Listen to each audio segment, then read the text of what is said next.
السلام علیکم ورحمۃ اللہ وبرکاتہ۔ ناظرین، پچھلے دنوں بابا رتن ہندی کے بارے میں پڑھا اور حیرت کا شدید جھٹکا لگا کہ ان کی عمر 700 سال تھی، اور دوسرا جھٹکا تب لگا جب یہ معلوم ہوا کہ وہ رسول اللہ صلی اللہ علیہ وآلہ وسلم کے ایک صحابی بھی تھے۔ اس لیے سوچا کہ ان کے بارے میں مزید جانا جائے کہ وہ کیسے صحابی رسول بنے۔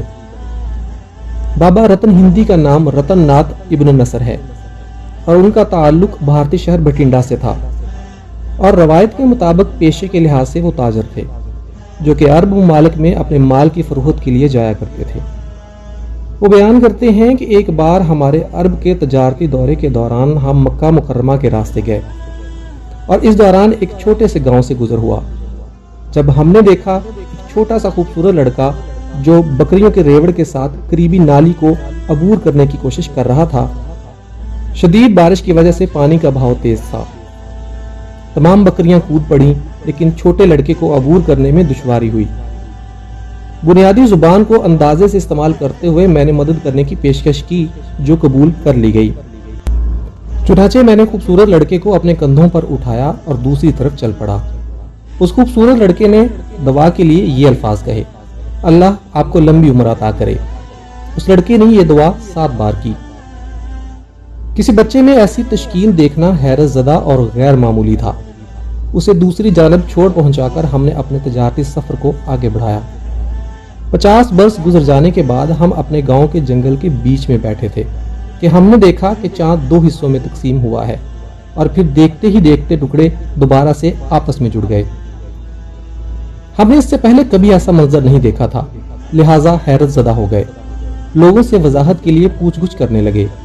مکہ مکرمہ سے تاجروں کا ایک گروہ ہندوستان آیا اور ہم نے اس واقعے کے سلسلے میں ان سے دریافت کیا۔ قافلے والوں نے بتایا کہ یہ کام وہاں قیام پذیر ایک اوتار یعنی نمائندے الہی نے کیا ہے جو قریش سے تعلق رکھتا ہے، اور اس کا نام محمد صلی اللہ علیہ وآلہ وسلم ہے۔ اس نے اپنی نبوت کا اعلان بھی کیا ہے اور بہت سارے معجزے بھی دکھائے ہیں، لیکن اس کے باوجود انہیں مکہ کے لوگوں نے چیلنج کیا کہ وہ 14ویں کے چاند یعنی پورے چاند کو تقسیم کر کے بھی دکھائیں۔ چنانچہ اس نے چاند کی طرف اشاریہ انگلی کے ساتھ اشارہ کیا اور چاند 2 میں تقسیم ہو گیا۔ پھر اہل مکہ نے چاند کو دوبارہ چاند میں شامل ہونے کے لیے محمد صلی اللہ علیہ وآلہ وسلم کو للکارا۔ اس نے چاند کی طرف اشارہ کیا اور وہ ایک ساتھ واپس شامل ہو گیا۔ یہ سن کر بابا رتن ہندی کے دل میں خواہش ہوئی کہ وہ اس اوتار کی زیارت کریں، سو ایک بار پھر سامان تجارت لیا اور عرب کے سفر میں روانہ ہوئے۔ مکہ پہنچے تو پتہ چلا کہ چاند کے 2 ٹکڑے کرنے والی شخصیت یہاں سے جا چکی ہے اور مدینے میں قیام پذیر ہے۔ مدینہ شریف پہنچنے کے بعد میں نے نبی اکرم صلی اللہ علیہ وآلہ وسلم کے بارے میں استفسار کیا اور مسجد نبوی شریف کو ہدایت کی گئی۔ مسجد میں پہنچ کر میں نے صحابہ کرام کو ایک خوبصورت آدمی کے ساتھ بیٹھا ہوا دیکھا جو کہ پیغمبر صلی اللہ علیہ وسلم تھے، ایسے ہی تھے جیسے کہ وہ خود پورا چاند ہوں۔ میں نے وضاحت کی کہ آپ صلی اللہ علیہ وسلم کے معجزات کے بارے میں سن کر ہندوستان سے آیا ہوں، براہ کرم مجھے بھی ایک معجزہ دکھائیں تاکہ میں آپ پر اپنے اعتماد کا اعلان کر سکوں۔ میری بات سن کر اللہ کے رسول صلی اللہ علیہ وسلم شفقت سے مسکرائے اور فرمایا: اے رتن ہندی، کیا وہ معجزہ کافی نہیں تھا جب آپ نے مجھے اپنے کندھوں پر بٹھایا اور ندی پار کرائی؟ میں نے طویل عمر کی دعا دی تھی، وہ مجھ پر ایمان لانے کے لیے کافی نہیں ہے؟ یہ سننا تھا کہ رتن ناتھ نے کلمہ حق بلند کیا اور حضرت رتن رضی اللہ تعالی عنہ قرار پائے۔